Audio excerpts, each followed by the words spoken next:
اعوذ باللہ من الشیطان الرجیم، بسم اللہ الرحمن الرحیم۔ ناظرین کرام، آج کی اس ویڈیو میں ہم حضرت خضر علیہ السلام کے متعلق ایک انتہائی دلچسپ اور عجیب و غریب واقعہ آپ کے گوشے گزار کرنے کی کوشش کریں گے کہ حضرت خضر علیہ السلام نے خود کو کیسے فروخت کیا اور شازون فرشتے نے حضرت خضر علیہ السلام سے کیا کہا۔ تو چینل پر نئے آنے والے تمام ناظرین کرام سے گزارش ہے کہ ویڈیو کو لائک کر کے ثواب کی نیت سے شیئر کیجیے اور مزید ایسی ویڈیوز دیکھنے کے لیے چینل کو سبسکرائب کر کے بیل آئیکن کو پریس کیجیے۔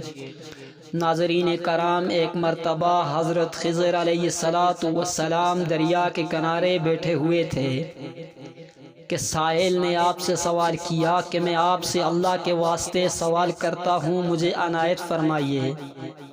یہ سن کر آپ علیہ السلام پر بے ہوشی طاری ہو گئی۔ جب کچھ ہوش ہوا تو فرمانے لگے، بھائی میں تو صرف اپنی جان اور مال کا مالک ہوں، تم نے مجھ سے اللہ کے واسطے سوال کیا ہے، لہٰذا میں اپنی جان اور ذات تمہارے حوالے کرتا ہوں، تم جس طرح چاہو اس کو استعمال میں لاؤ، بازار میں فروخت کر کے اس کی قیمت سے فائدہ اٹھاؤ۔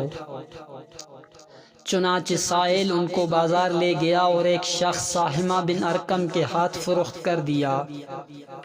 یہ خریدار ان کو اپنے گھر لے گیا جس کی پچھلی طرف اس کا ایک باغ تھا۔ چنانچہ ساہمہ نے حضرت خضر علیہ السلام کو ایک کدال دے کر کہا کہ اس سامنے والے پہاڑ جو 3 مربع میل میں واقع تھا، مٹی کاٹ کاٹ کر باغ میں ڈالتے رہو۔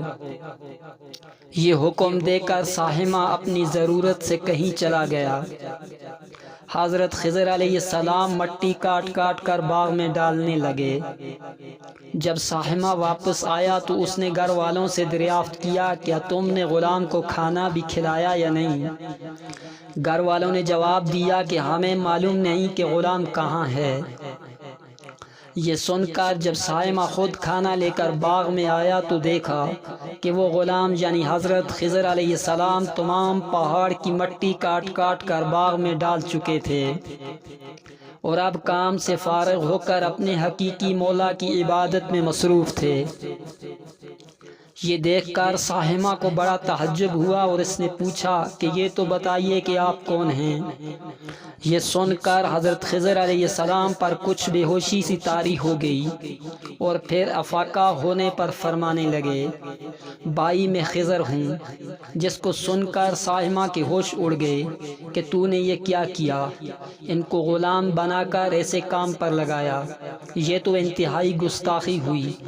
پھر ہوش سنبھلنے پر ساہمہ نے توبہ کی اور اللہ سے عذر خیر خواہی کے ساتھ حضرت خضر علیہ السلام کو آزاد کر دیا اور بارگاہ الہی میں عرض کیا کہ یا رب العالمین، مجھ سے اس کا مواخذہ نہ فرمائیے گا کیونکہ میں ان کو جانتا نہیں تھا۔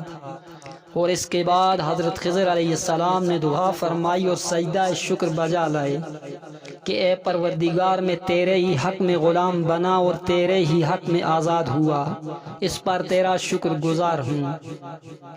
بعد ازاں واپسی کی اجازت لے کر جب دریا پر واپس آئے تو دیکھا کہ ایک شخص کھڑا دعا کر رہا ہے کہ اے میرے پروردگار، حضرت خضر علیہ السلام کو غلامی سے رہائی عطا فرما دے اور ان کی توبہ قبول فرما لے۔ حضرت خضر علیہ السلام نے یہ دیکھ کر اس شخص سے دریافت کیا کہ آخر آپ کون ہو؟ اس شخص نے جواب دیا کہ میں شازون ہوں، آپ کون ہیں؟ آپ نے فرمایا میں خضر ہوں۔ اس کے بعد شازون نے کہا، اے خضر، تم نے اپنے لیے رہنے کا مکان بنا کر دنیا کی طلب کی ہے، کیونکہ حضرت خضر علیہ السلام کا دریا کے کنارے پر ایک عبادت خانہ تھا۔ پس یہ سن کر وہ فوراً میدان میں نکل آئے اور وہیں اللہ کی عبادت میں مصروف ہو گئے۔ اس کے بعد حضرت خضر علیہ السلام نے اسی جگہ ایک درخت لگایا اور اس کے سایہ میں عبادت شروع کی تو ہاتف کی آواز آئی، اے خضر، جب تم نے درخت کے سایہ میں سجدہ کیا تو تم نے دنیا کو آخرت پر ترجیح دی۔ مجھے اپنی عزت و جلال کی قسم، مجھے دنیا کی محبت میں رضامندی نہیں ہے۔ اس کے بعد حضرت خضر علیہ السلام نے شاذون فرشتہ سے کہا کہ اے شاذون، دعا کرو اللہ میری توبہ قبول فرمائے۔ چنانچہ شاذون نے دعا کی اور اللہ تعالیٰ نے شاذون کی دعا کی برکت سے حضرت خضر علیہ السلام کی توبہ قبول فرمائی۔ خدا کے برگزیدہ بندے ہر حال میں اللہ کی رضا میں راضی رہتے ہیں، اور اللہ بھی ایسے لوگوں کو ہی سند قبولیت بخشتا ہے۔ وما علینا الا